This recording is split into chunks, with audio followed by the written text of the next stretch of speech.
Olá, sejam bem-vindos a mais um Conexão América, um programa onde nós mostramos a você o que está acontecendo nos Estados Unidos sem o bullshit dos correspondentes internacionais brasileiros. E no programa de hoje, vamos falar sobre a morte da Justice Ruth Bader Ginsburg e o processo de escolha de quem vai ser o novo ministro da Suprema Corte Americana. Eu peço a vocês que curtam, compartilhem, ativem os sininhos e tudo que vocês puderem, porque o YouTube censura conteúdo conservador, então nós pedimos a tua ajuda. É você que vai fazer esse programa chegar ao máximo de pessoas possível. Nós voltamos depois da vinheta.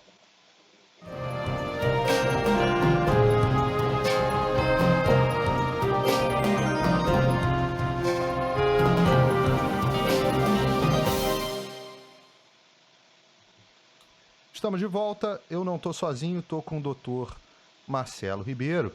E doutor, boa tarde, eu vou seguir direto para o programa e eu queria falar contigo, que a gente começasse falando sobre a cara de pau da mídia, que fazia questão de dizer que a Ruth Bader Ginsburg, que veio a falecer na sexta-feira passada, estava muito bem, todas as notícias eram sempre de que ela estava muito bem e tudo mais. Eu peguei aqui para a gente começar o programa uma notícia do G1 de julho que dizia que a juíza, decana da corte, voltou a ser hospitalizada e tal, mas aqui a notícia era sempre assim: passou por uma intervenção não cirúrgica, é, muito pouco invasiva, em um hospital, verificar um procedimento nas vias biliares. Lembrando que este tipo de procedimento é habitual, tudo muito habitual, tudo muito. A juíza descansa confortavelmente, e foram várias, né? Eu peguei essa notícia aqui só para exemplificar, a notícia de 30 de julho do G1, que na verdade nada mais é do que a copy and paste do que estava saindo no New York Times ou onde quer que seja. Mas era sempre assim, a mídia não fazia o trabalho dela de investigação real sobre a saúde de uma ministra que claramente já estava num estágio, você vê até pela entrevista que a gente vai mostrar dela aqui, ela estava num estágio de saúde muito fragilizado, né? É interessante porque isso realmente mostra que isso não é notícia, isso é torcida, né? Eles estão copiando o que a mídia americana que entende está escrevendo. E era basicamente uma torcida, né? Para ela estar bem. Eles estavam desesperados, não conseguiam esconder o desespero com a hipótese de perder uma juíza que era sabidamente muito à esquerda, né? Praticamente uma ativista esquerdista, e com a possibilidade do Donald Trump ser quem vai repor, né? Quem vai escolher o substituto dela. Então, todo o tom das notícias era de: não, pessoal, fica calmo, tá tudo bem. Era mostrando foto dela malhando e falando sobre os hábitos saudáveis dela, né? Então, não estavam preocupados em informar, estavam preocupados em passar uma ideia, né? Como sempre. Como sempre, e na verdade, isso é importante nesse momento que a gente está agora, botar a bola no chão e fazer uma separação de uma mulher que foi, sem dúvida, muito importante, para usar o termo que acho que até o Donald Trump utilizou, extraordinária, uma mulher que foi fora do ordinário, mas é importante que a gente analise sem torcida, sem botando a bola no chão, qual é o legado dela, como é que foi a atuação dela nesses, se eu não me engano, 27 anos ou coisa parecida na Suprema Corte Americana. E uma dessas. Então é importante separar isso da a pessoa. A gente respeita a pessoa que veio a falecer, todo mundo que falece, no final das contas, está prestando juízo agora, ela está prestando juízo para o juiz, verdadeiro juiz da Suprema Corte, que é Deus, está lá prestando o juízo dela, dando satisfação da vida dela, travou o combate dela, mas a gente precisa mostrar qual foi a atuação real dela, porque ficou praticamente impossível, né? A gente vai nos sites de busca e não dá, né, doutor? Para descobrir, foi trabalhoso fazer esse programa para descobrir como é que foi a atuação dela. Porque a gente sabe do viés, né? Do viés das grandes empresas de comunicação nos Estados Unidos, que é Silicon Valley, né? Pois Então é, realmente fica complicado. eu abri aqui um negócio chamado Martin Quinn Score, do Bellotpedia, tá? O Martin Quinn Score é uma nota, digamos assim, que esses dois pesquisadores, o Andrew cientistas políticos, né, o Andrew Martin e o Kevin Quinn, da Universidade do Michigan, eles montaram uma maneira de, pelas decisões e os posicionamentos dos juízes, a analisar quem são os juízes mais conservadores ou mais liberais, como no sentido americano, né? Esquerdista no nosso sentido. Então, você vê aqui, por exemplo, que uma nota maior, né, um score maior, o juiz é mais conservador, e um score menor, mais negativo, né, o juiz é mais liberal, mais esquerdista. Então, disparada, a juíza Sotomayor, a Sônia Sotomayor, que é apontada pelo Barack Obama, é a juíza mais socialista, mais esquerdista da corte. Mas a Ruth Ginsburg não estava muito atrás, não. Ela estava aqui com um score de 2,9, enquanto a Sotomayor está 3,28. Reparem que não tem os juízes apontados pelo Trump. Tudo bem que o Kavanaugh ainda está novo, está difícil para dar o score dele. Mas o Gorsuch, que é considerado um juiz grande, conservador, etc, etc, 1,28, 1,22. O próprio Alito, né? 1,74. Quem é mesmo conservador, que de fato é o juiz que a gente mais gosta mesmo, é o Clarence Thomas. E o John Roberts, ele tá realmente ali, que é o juiz-chefe, ele tá bem ali no meio, né? É importante fazer esse quadro de análise para o espectador ter uma perspectiva de qual é a real situação da Suprema Corte. Se a gente for analisar aqui o grau, tá, de concordância delas com os outros juízes, você vai ver aqui. Ela, por exemplo, concordava com o juiz Roberts entre 68% e 63% das vezes, mas se a gente pegar aqui o juiz verdadeiramente conservador da corte, era meio a meio. Metade das vezes ela concordava e metade das vezes ela discordava. Muitas vezes a Suprema Corte toma decisões aqui unânimes e você não tem nem dissenso, né? Isso acontece. Então, agora, quando você for pegar, por exemplo, a Kagan ou a Sotomayor, o grau de concordância dela é de praticamente 100%. Né? Então, os radicais votam aqui de forma muito unida. A gente não está aqui nesse arquivo, mas se você pegar um juiz conservador, qualquer juiz conservador, você vai ver que o grau de concordância é muito menor. O que a gente falasse, doutor? Vamos falar um pouco dos casos, de alguns casos, não quero me deter muito aqui não, mas de alguns posicionamentos icônicos da falecida juíza Bader Ginsburg. Você quer falar um pouco pra gente sobre DC versus Heller, sobre Little Sisters, Goodyear, alguma coisa assim? Antes eu queria rapidamente falar uma coisa que é importante. As pessoas têm a ideia que a corte tem que ser dividida para ser justa entre esquerda e direita, né? É uma ideia que, a princípio, parece senso comum, mas não é, né? Porque o que acontece é que os juízes de direita na corte, eles tendem a ler a Constituição do jeito que ela é e aplicá-la do jeito que tem que ser, independente da vontade ou da visão do mundo deles, né? Então, isso é muito importante, porque muitas vezes as pessoas vêm falar comigo, vão falar assim, Paulo, então agora estão 5 republicanos na corte e 3 democratas. Eu falo assim, a corte não tem partido, os justices da corte, eles não têm partido, né? O que você tem é uma divisão entre constitucionalistas, originalistas, geralmente que são indicados por presidentes republicanos, e você tem os interpretacionistas, os que acreditam na lei viva, os liberals, né, como são chamados aqui, que são juízes indicados por democratas, não é isso? Bom, então, para terminar meu raciocínio, os juízes de direita, né, considerados de direita, conservadores, que foram apontados por conservadores, eles vão ter sempre a tendência de olhar a lei do jeito que ela é e dar o veredito deles baseado no que está escrito na lei. Né? Eles têm muito menos influência da visão de mundo deles nas decisões.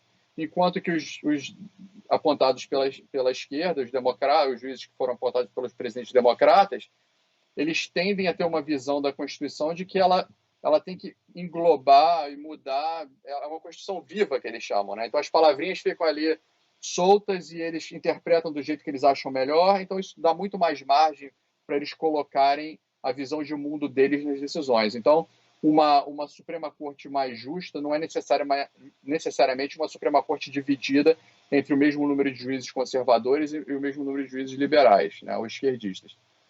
Você tem quanto mais conservadora, na minha visão, a Suprema Corte, quanto mais juízes conservadores, mais justas vão ser as decisões no final das contas.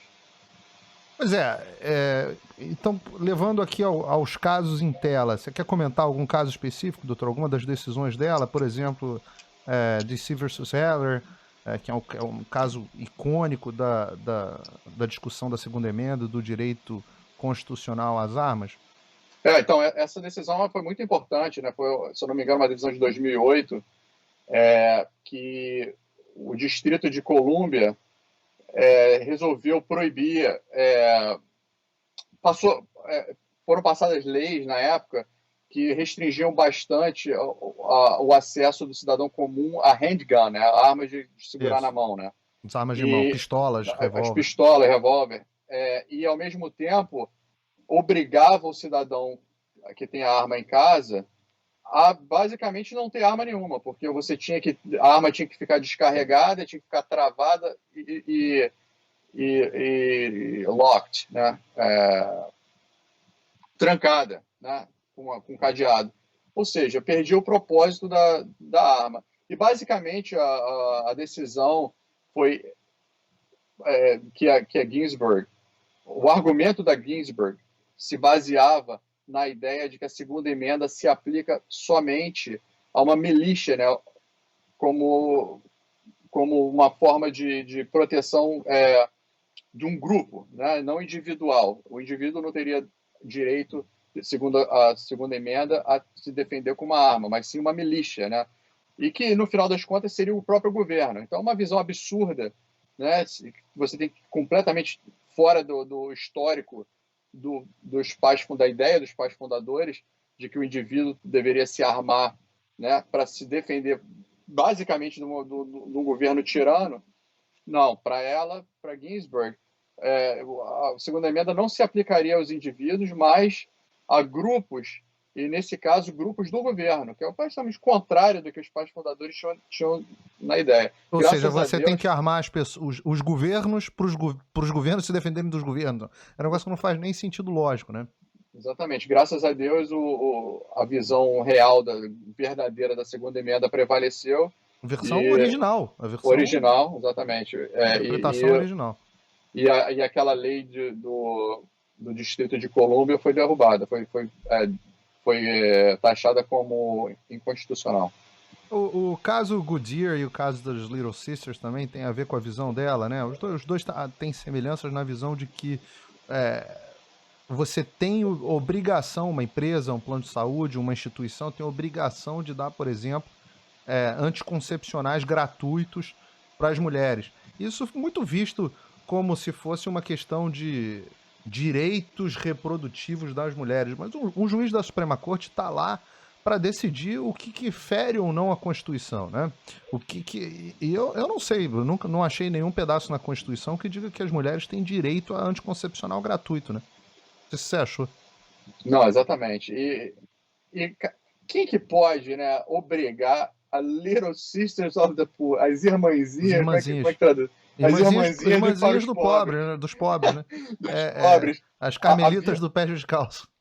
Pois é, as velhinhas, coitadas, as irmãs que estavam ajudando os pobres, teriam que fechar a instituição de caridade dela, porque elas serão obrigadas a fazer algo que vai contra a consciência religiosa delas, né? Ou seja, a Ginsburg não quis saber, não se preocupar nem um pouco com a consciência das irmãs, nem com os direitos constitucionais, porque existe provisão na Constituição da liberdade de culto, né? Da liberdade das suas ações de culto. Mas não existe provisão na Constituição sobre obrigatoriedade anticoncepcional. Mas o fato é que é a visão de que a Constituição é um organismo vivo, ao contrário do que dizia o Scalia, né? Que a Constituição é um organismo morto. É a visão dela, né? Esse desprezo pela Constituição me leva ao ponto que esse desprezo pela Constituição, ela mesma coloca, tá? Numa entrevista aqui, e eu tô no factcheck.org, que é o site mais esquerdista que você pode imaginar para fact-check. Mas ela está dizendo aqui uma entrevista da Ginsburg em 2012,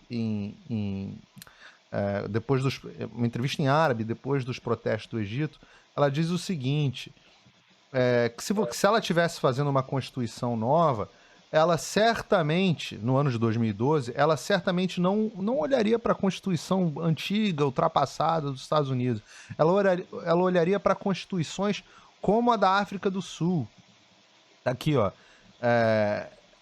Que foi uma tentativa deliberada do governo de abraçar os direitos básicos humanos e ter um judiciário independente. Judiciário independente aqui é code word para ativismo judicial, tá? Aí ela elogia. Eu acredito que foi uma grande obra escrita. Outra comparação que ela faz com a Constituição, com o Charter of Rights and Freedoms do Canadá de 1982, a Convenção Europeia dos Direitos Humanos. Ela considera que essas são fontes muito melhores de inspiração para quem for fazer uma Constituição do que a Constituição americana. A juíza, a Justice, ministra da Suprema Corte Americana, não considera que a Constituição americana, essa que sobrevive há tantos séculos, seja uma boa fonte de inspiração. Ela considera que, no fundo, ela está ultrapassada porque ela não tem esse ativismo judicial, esses direitos todos. Por exemplo, uma Constituição que defenda provavelmente o anticoncepcional seria muito mais bem vista por ela. Exatamente. Essa entrevista dela é bastante esclarecedora, apesar de não ser surpreendente para a gente, né, Paulo? Porque a gente sabe que a Ginsburg era uma ativista esquerdista na corte, e a gente sabe que os esquerdistas ativistas nos Estados Unidos desprezam a Constituição, eles não gostam da Constituição, eles não gostam dos pais fundadores, e todo o programa a gente vai ter que falar isso. Porque... Vamos ter que falar. E mais, não só isso. Tá aqui a página dela da Wikipedia, tá? Com certeza também com um viés inclinado para a esquerda. Mas aqui, Ginsburg advogava o uso de... O pessoal globalista vai adorar isso. O uso de leis estrangeiras e normas estrangeiras para dar forma à lei americana e às opiniões judiciais dela. Uma visão que, obviamente, era muito rejeitada pelos seus colegas conservadores. Ela também suportava interpretações estrangeiras como uma fonte de inspiração. Vale tudo, doutor. Menos... a página está aqui, ó, a página da Wikipedia dela. Vale tudo, doutor, menos levar em consideração a própria Constituição norte-americana. Pois é, depois você diz que ela era uma globalista e as pessoas vão dizer que você está espalhando teoria da conspiração, né? Mas isso é a definição de globalismo, né? É a ideia de governo supranacional, é a ideia de que a Constituição dos Estados Unidos vale menos do que as ideias do Parlamento Europeu, né? Então, que não foram votadas pelo povo americano, não foram escolhidas pelo Exatamente. povo americano, mas alguém lá decidiu em algum lugar, nas Nações Unidas, etc., em algum lugar bem distante do povo. Meia dúzia de burocratas não eleitos decidiram isso e pronto. Exatamente. E isso, para quem diz que não existe globalismo, que isso é uma bobagem, tá aqui. A justice mais importante da Suprema Corte, segundo os esquerdistas, aí a opinião dela sobre os fatos. Doutor, eu tô fazendo essas eu faço questão, tá, de fazer uma separação, reforçar essa separação entre a pessoa física e a pessoa jurídica. Isso não significa que a Ginsburg seja o demônio encarnado. Todas as pessoas que conviveram com ela falam muito bem dela. Ela tinha um componente, parece que ela era muito religiosa, né? Ela é judia, parece que ela era bastante religiosa, então tá lá prestando as contas dela para Deus com as decisões que ela tomou. O próprio Antonin Scalia, que talvez seja o juiz mais famoso, icônico, constitucionalista, originalista, conservador, a tinha como uma grande amiga pessoal, inclusive os sucessores lá, os filhos do Scalia, estão confirmando essa versão, e eles comentavam o tempo inteiro da amizade deles. Eu acho que isso tem, modéstia à parte aqui, eu acho que dá pra gente tirar uma lição grande disso, principalmente no Brasil e no momento que a gente vive no Brasil, mas de polarização no mundo inteiro. Divergência não é inimizade, né? Você pode ter uma pessoa que você tenha divergência política muito grande em vários pontos, talvez você tenha convergências em outros, mas isso não torna a pessoa um demônio. No Brasil hoje você tem uma divisão entre bolsonaristas e não bolsonaristas, os minions e os anti-minions. Isso é muito ruim, né, doutor? Claro, antes de tudo, você está lidando com o ser humano, né? Especialmente a gente que tem uma visão religiosa do mundo, né? A gente sabe que nós somos irmãos, né? E quando ela faleceu, eu não vou mentir e dizer que eu acho as decisões da corte dela extraordinárias, mas eu rezei para que ela se arrependesse dos seus pecados e que passasse a eternidade ao lado de Deus, né? Eu acho que as pessoas têm que E se durante a tratar vida, dessa talvez forma. ela fosse uma pessoa muito agradável, eu sempre falo isso. Ah, Paulo, Exatamente. você não gosta do. Sei lá, eu tenho um cara aqui que eu acho que tudo que ele fala é uma bosta, mas ele me parece ser um cara muito gente boa, é o Carl Blinder. A gente sempre fala aqui no programa dele e tal, sacaneia as ideias dele, porque ele fala muita bobagem. Mas ele me parece ser um cara legal pra você ter num churrasco, pra você estar ali. Parece ser um cara gente boa. Outro é o Guga Chakra, eu acho que ele deve ser um cara até legal também. O O cara Guga me Chakra parece deve um ser cara legal, bacana. apesar de ser palmeirense, ele deve ser um cara legal. Então, Ah, essa só fala separação. merda também. Não, Só fala... coitado, não tem noção do que fala. Mas eu imagino que seja uma pessoa legal pra bater papo. Então, um dia, se vocês me virem encontrando o Guga Chakra na rua, eu não vou querer dar um soco na cara do Guga Chakra. Eu vou falar e falar, pô, você é o Guga Chakra, cara. Pô, eu não concordo com nada que você fala, mas senta aí, vamos tomar um café. E numa boa, e talvez ficasse grande amigo. Eu tenho grandes amigos, né? Nós temos grandes amigos, incluo você porque a gente tem amigos em comum, que se tornaram anti-bolsonaristas, a última potência, e continuam nossos grandes amigos, né? Exatamente. A gente pode discordar do que eles acham, do que eles veem, e eles discordam do que eu vejo, e tá em casa, tá? Bola pra frente, a amizade continua. Pô. E na Suprema Corte, doutor, e agora? Como é que fica esse 5-3 aí? Esses 5 juízes Pois é. supostamente conservadores. Bom, A gente está chegando numa eleição que a gente fez um programa só sobre fraude eleitoral, né? Tem um programa só sobre fraude nas eleições americanas e a votação por correio. Como é que fica aí? Na verdade, uma Suprema Corte com 5-3, mas com o Roberts ali bem em cima do muro, um Kavanaugh que não dá pra. A gente ainda não mostrou a que veio. E uma possibilidade da gente terminar com um 4-4 aí numa decisão que para o país, né? é por isso que é tão importante que o Donald Trump anuncie nomeie um substituto, ou no caso vai ser uma substituta para Ginsburg, e que o Senado confirme, né? A gente torce por isso porque a gente acredita nos Estados Unidos, a gente acredita na Constituição, então vai ser bom para os Estados Unidos que tenha mais um originalista na corte. Mas não só isso, é importante que seja porque a gente está indo para uma eleição que vai ser dividida e que dá grande chance dela terminar na Suprema Corte. Né? Eles já falaram que vão contestar as eleições na Suprema Corte. Eles nem sabem o que vai acontecer, mas eles já falaram que vão contestar a eleição. Então a gente realmente não sabe o que vai acontecer. E eu queria explicar o processo para o espectador agora. Bom, o que diz a Constituição? Né? O que diz a Constituição americana? Eu vou abrir aqui a Section 2, Ipsis Literis, tá? Tá aqui, ó. Tá falando do presidente, né? Os poderes presidenciais, é disso que tá tratando essa sessão. E falando aqui, o presidente shall nominate, né? Ou seja, deve nomear. Deve. Com advice e consent, ou seja, aconselhado e com a anuência do Senado, deve nomear embaixadores, outros ministros públicos e cônsuls, né? Tá falando aí de embaixadores basicamente, e cônsuls, juízes da Suprema Corte e barará, barará, babá. Então tá dizendo aqui que o presidente deve, né?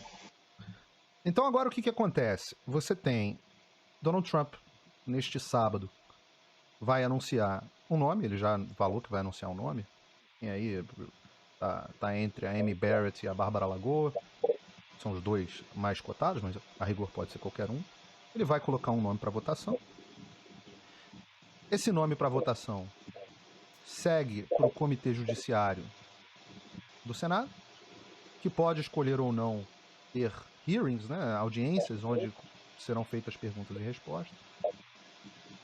Tem gente cogitando que não hajam hearings, porque as últimas audiências que aconteceram foram transformadas, que foram do Brett Kavanaugh, né, foram transformadas pelos democratas num grande circo, e com uma acusação falsa, mentirosa, hoje já comprovadamente mentirosa, de assédio sexual contra ele. Então tem muita gente defendendo que não haja, que não deem a possibilidade dos democratas sequer fazerem isso. Eu acho remoto isso acontecer. E a partir daí segue para votação no plenário. Os republicanos contam com 53, precisam de 50 votos para ganhar, para ter a nomeação, 50 votos mais um, né? Porque o vice-presidente Mike Pence votaria num caso de empate. Os republicanos têm 53 senadores, têm maioria no Senado. 2 senadores republicanos, a Murkowski e a Collins, duas mulheres, curiosamente, já disseram que acham que não deveria haver nomeação nesse ano, que a gente vai entrar nesse caso do porquê. Mas e a gente tem visões, na verdade a gente tem um pouco de visões diferentes, né, doutor? Eu sou um pouco mais otimista, eu acho que vai acabar passando, e você acha que os democratas vão acabar dando um jeito, ou que os republicanos não vão se unir o suficiente, não é isso? Eu acho que vai ser mais complicado do que parece, é isso que eu acho. Eu não vou botar meu... Já tá. Pô, que bom. Isso é bom sinal. Eu não vou dizer que não. Eu, pra ser honesto, no início eu achei que não ia passar, não. Eu ia apostar que não ia ter os votos. Mas parece que o clima tá de que vai ter os votos, entendeu? Então... principalmente depois do Mitt Romney, né? Que a gente foi uma surpresa. Quando a gente começou a conversar, a gente já falou assim, não, a Murkowski, a Collins e o Romney, a gente sabe que eles não têm os votos. Né? Foi a nossa posição no início. Aí eu falei assim, mas eu acho que o resto todo vota junto e o Mike Pence vota também. A gente até discutiu, será que elas vão se abster ou será que elas vão votar, eles, né, vão votar contra? Mas aí, eu concordo com essa visão, né? Eles vão arrumar um circo, eles vão arrumar alguma coisa, eles vão arrumar uma confusão. Nunca é fácil, né? Não é um processo fácil. Eu, pra ser honesto, eu não sei qual é o plano. Eu estava até te perguntando uns dias atrás aí, o que você acha que vai ser o plano, né, deles? O plano B. Porque o plano A parece que tem os votos, né? Parece que pode ser que tenha os votos. Porque o Romney dizendo que vai votar, aí você já pode perder um outro, né? E o Romney e a McCoskey e a Collins são os que são mais vulneráveis, vamos dizer assim, né? Então, eu acho que quando o Romney veio e disse que vai votar, não disse em quem ele vai votar, se ele vai votar sim ou não, mas disse que vai votar. E ainda disse que votaria se fosse um originalista, né? Exatamente. E tanto a Barrett quanto a Lagoa são duas juízas com histórico originalista, né? A Barrett, inclusive, foi clerk do Scalia. Isso. Então, eu acho que, tendo os votos, né, eu acho que os democratas, outra coisa que eles estão fazendo é ameaças, a gente vai falar sobre isso. Então, eles estão ameaçando, estão desesperados. Eles estavam ameaçando os senadores republicanos, mas viram que os caras vão acabar votando mesmo. Então, a minha pergunta é qual o plano B, né? O que eles vão aprontar, né? Porque eles não vão simplesmente sentar comendo pipoca e deixar o Trump nomear uma conservadora para o lugar da RBG, da Notorious RBG, que até documentário tem. Mas isso é muito interessante. Uma das coisas que eles estão alegando é a tal, e isso virou também uníssono na mídia brasileira, acabei nem fazendo uma pesquisa grande sobre isso, mas vi na televisão, acho que você viu também no Jornal Nacional, aquela coisa assim, de que os republicanos diziam que não poderia nomear, que o presidente não poderia nomear um justice no seu último ano de mandato, né? E aí o que eu fiz, doutor? Para quando você quer descobrir a opinião da mídia sobre um determinado assunto, você vai em 2016, quando morreu o Scalia no último ano do Barack Obama, e aí você vê o que eles diziam na época sobre o assunto. Porque eu acho razoavelmente normal, honestamente, eu acho razoavelmente normal que um político mude de opinião, tá? Então o Mitch McConnell pode ter dito uma coisa na época, o Lindsey Graham podem ter dito uma coisa na época e agora adotarem uma opinião oposta. É da política, né? Eles estão em lados opostos. Eu acho que vale a gente explicar o que o Mitch diz que estava dizendo na época, mas foi uma posição dele. O que não é normal é a mídia mudar de opinião, né? Porque a mídia não deveria ser um agente político. A mídia mudar de opinião. Então, em 2016, quando a situação era oposta, né? Morreu o grande nome do conservadorismo na Suprema Corte, o Scalia, e aí o Barack Obama falou, eu vou apontar um novo Justice para substituí-lo. Isso no último ano do mandato dele. No último ano do mandato dele. Só que os republicanos tinham maioria no Senado. E aí o Mitch McConnell falou assim, olha, eu acho que devemos esperar ano que vem, porque o país pode mudar, querer mudar. E como mudou 180 graus, né, de Barack Obama para Donald Trump, para o país dar o seu recado nas urnas do que ele espera, do que ele quer, qual é a direção que ele quer seguir. E ele disse isso porque haveria um impasse, né? Não é porque o presidente não tinha o direito, né? A Constituição é muito clara, mas é porque ele diz que haveria um impasse naquele momento, já que os republicanos controlavam o Senado. Então, por exemplo, vamos ver o que o próprio Joe Biden diz a respeito, né? Do Joe Biden, recentemente, quando ele ainda estava são. The president-elect, the then President Trump, chooses someone, should the Democrats do the same thing? Está dizendo, se o presidente Trump escolher alguma coisa, os democratas devem fazer a mesma coisa? And oppose and E se opor? refuse to go along? Or should they, thinking you need to fill that vacancy on the court? Ou os democratas devem pensar, não, o presidente precisa suprir essa vaga na corte. I think they should look. The Constitution says the president shall. Olha, a Constituição diz, o presidente deve Nominate. Not maybe nomear. he could, maybe he can't. He Não, talvez ele possa, talvez ele deva. shall nominate. Implicit deve in the nomear. Constitution is that the Senate will act on its constitutional responsibility and give it Ele está dizendo que o Senado deve agir na sua responsabilidade constitucional its advice and consent. de aconselhar e permitir. No one is required to vote for the nominee. Ninguém é obrigado a But votar they, no. in my view, are required to give the nominee a hearing. Ninguém é obrigado a votar no nomeado, mas deve dar a opção de ter uma audiência e votação. E I votação. spend my policy. Esse é o próprio Joe Biden. Quando você vai, no New York Times, tá? New York Times, 2016, Anthony Scalia tinha morrido. O que o New York Times fez? Ele foi ouvir a própria Ginsburg, tá? E o que a Ginsburg disse? Perguntada se o Senado tinha uma obrigação de avaliar o juiz Garland, né, que era indicado do Obama. Nem me lembro exatamente quem era, mas tá aqui. Sobre as suas qualificações, a resposta foi imediata. Imediata. Este é o trabalho deles, disse ela. Não há nada na Constituição que diga que o presidente pare de ser presidente no seu último ano. Então, tá aqui a opinião da Justice Ginsburg, né? E a do Joe Biden. Quem sou eu pra dizer? A verdade... Você tem o Obama, não? Não tem o Obama também falou sobre isso. O Obama foi categórico. Ah, é? Eu não peguei aqui, devia ter botado no... Dei uma procurada no Obama falando sobre esse assunto. Então dei uma procurada. Dever de casa pro espectador.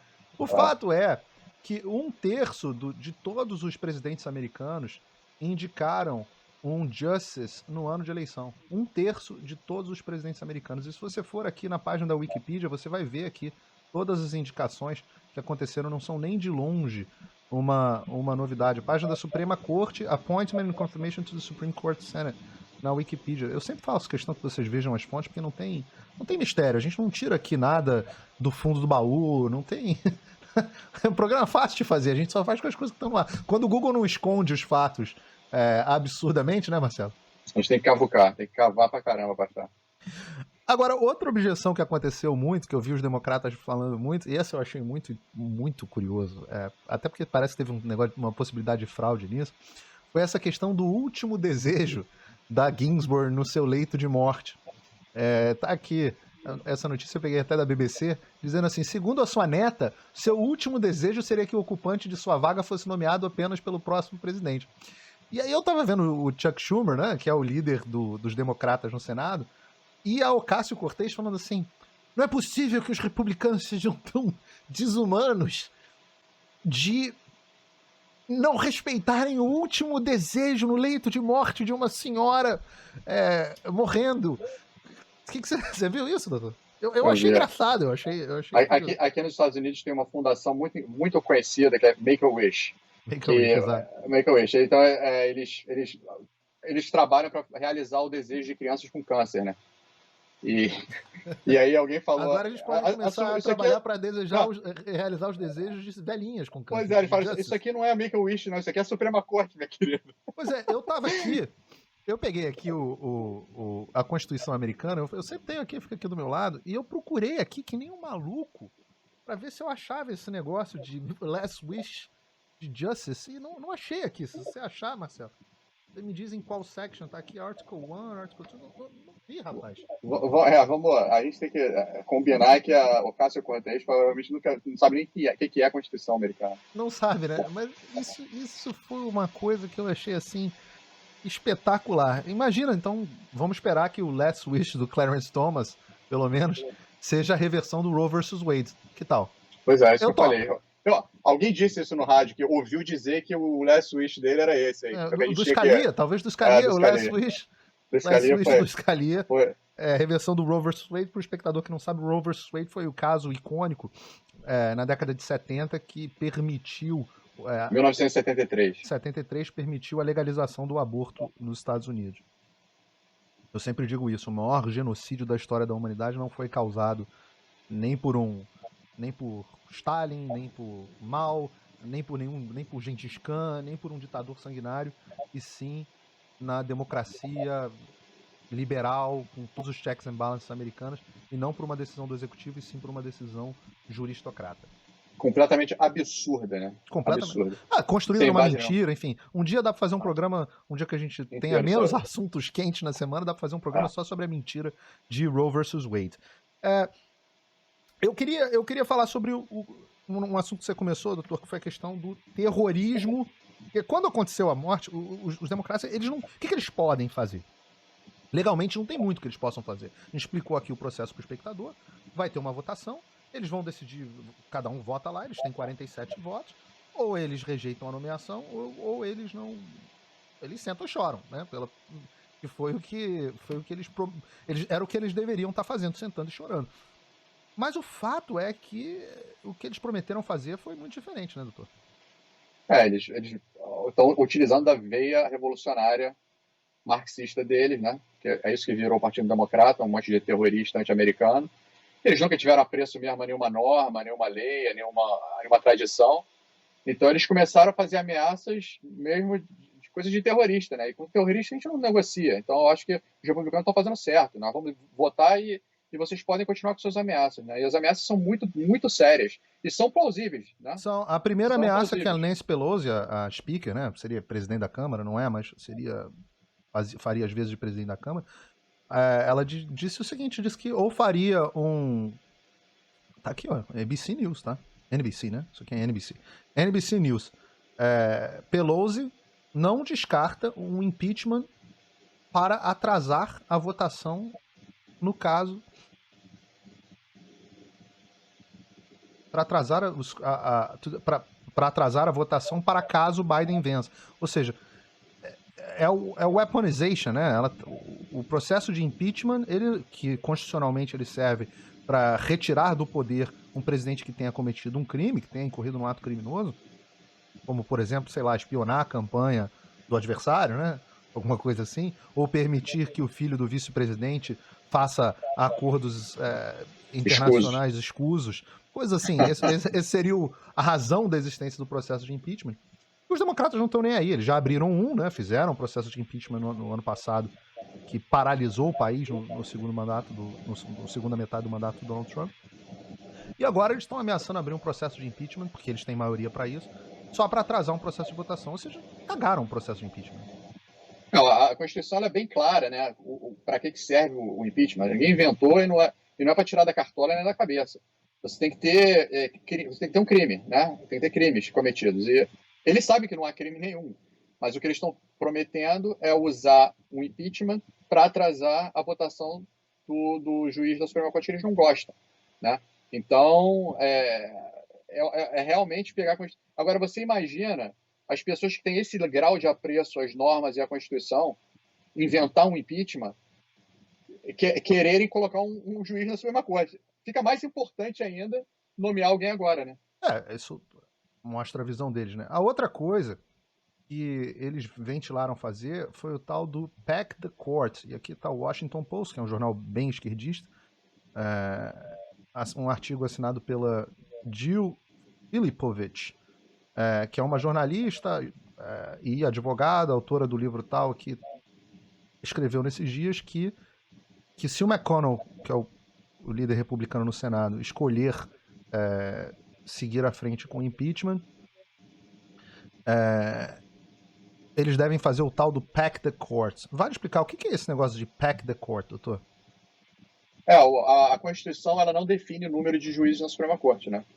Então, os democratas, acreditando que vão ganhar a maioria no Senado para o ano que vem, nessa eleição agora de novembro, eles teriam a maioria no Senado e votariam para aumentar o número de juízes na Suprema Corte. E aí, eles estariam com maioria no Senado, estariam com o presidente, que é nisso que eles acreditam que vai acontecer, e daí eles estão ameaçando encher de juízes esquerdistas a Suprema Corte, o que diluiria, né, o efeito da nomeação da nova juíza pelo Donald Trump.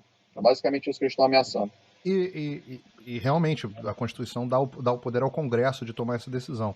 Já houve um momento na história americana em que essa ameaça foi feita. Ela foi feita pelo presidente Franklin Delano Roosevelt, o democrata Franklin Delano Roosevelt, quando a Suprema Corte começou a se opor às políticas inconstitucionais e comunistas do New Deal. É um assunto que vale o espectador pesquisar, o monstro que foi o presidente FDR. E eles tinham ampla maioria, tanto na Câmara como no Senado, chegaram a ter 3/4. E ele ameaçou Pack the Court naquela época. Mas o backlash, né, a revolta, a repercussão a esse assunto foi muito ruim já naquela época. E o assunto nunca mais voltou à tona, mas a chantagem funcionou e a corte começou a reverter as suas decisões em favor dele.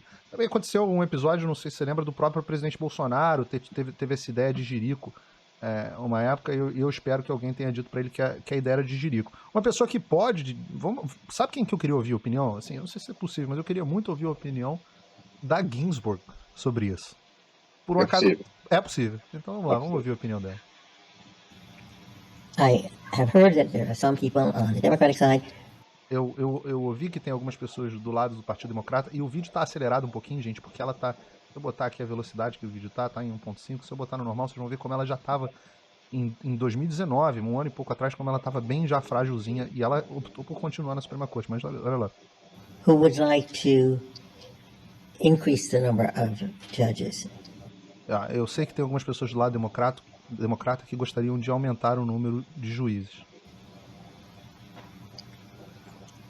I think that was a bad idea when President Franklin Delano Roosevelt tried to. Eu acho que foi uma má ideia quando o presidente Roosevelt tentou Pack the court, né, como chama? His plan was for every justice. Aí ela explica aqui o plano dele, enfim. Esse vídeo ele tá no GOP War Room. Just Ginsburg, isso foi antes, tá lá desde antes da Ginsburg, eu não sei de quando é a entrevista. A entrevista foi na National Public Radio, na NPR. Mas é porque essa ameaça é uma ameaça recorrente, né? E a outra ameaça que eles estão fazendo é a de aumentar o número de senadores, né?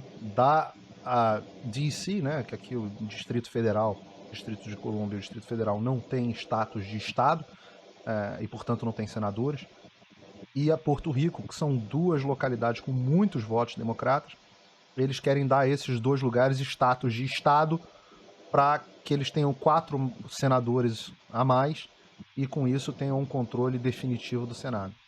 Ou seja, dane-se se... O caso não é se merece um status de estado. Nunca teve, o objetivo nunca foi que tivesse, não faz sentido que tenha, pela noção de Estado original dos Estados Unidos, né? Nunca houve um estado DC. Porto Rico, você pode discutir se merece ou não um estado, mas não é esse o ponto. O ponto para eles é: o que a gente precisa fazer para ter poder? Né? O ponto é só esse. O que a gente precisa fazer para ter poder? O passo seguinte, a outra ameaça que eles fazem é inferno nas ruas. E não é muito diferente do que a gente tem visto, né? Black Lives Matter, Antifa. O grande Andrew Klavan, né? Gênio Andrew Klavan, fez um vídeo recentemente. Ele é um escritor, novelista, e é um cara muito engraçado, e ele fez um vídeo exatamente fazendo uma ironia sobre isso, que os democratas estão ameaçando burn this whole thing down, né? Que é tocar fogo em tudo, que é basicamente o que eles vêm fazendo nos últimos 6 meses. Exato. Então, realmente nenhuma não tem... mudança aí. Até agora, nenhuma mudança. Exatamente o que você vai fazer de diferente, né? É que tá funcionando muito bem eleitoralmente para eles, né? Mas o fato é... Aqui eu tô mostrando o artigo de Porto Rico, Why Ginsburg Death, porque a morte de Ginsburg, isso é Forbes, tá? Porque a morte da Ginsburg pode criar um empurrão para DC e Porto Rico virarem estados. Então, assim, nada do que eu tô falando aqui é mentira, tá tudo ventilado, não tem nenhuma teoria da conspiração de bastidores. Eles ventilam na mídia, que não passa de um speaker deles, né? Não passa de uma assessoria de imprensa deles. Surrogates. Os surrogates, né, deles. E que eles podem fazer é a mesma coisa que eles fizeram com Kavanaugh, né? Uma campanha de difamação. Por isso que eu gosto da ideia de uma juíza como a Bárbara Lagoa, porque é uma minoria, é uma mulher, então sempre eles não têm muito pudor, não, porque a pessoa perde o status, né? A pessoa perde o status de negro, perde o status latino, perde o status É só ver o que fizeram com o Ben Carson, né? É só ver o que fizeram com o Ben Carson. Coitado do Ben Carson. Foi massacrado por eles.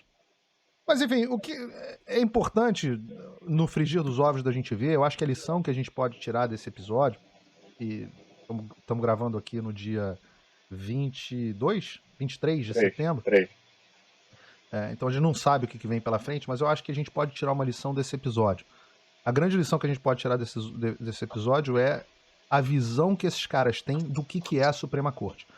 A Suprema Corte não é um órgão que serve para garantir os direitos constitucionais estabelecidos na fundação desse país não sejam violados por legisladores e governantes tirânicos.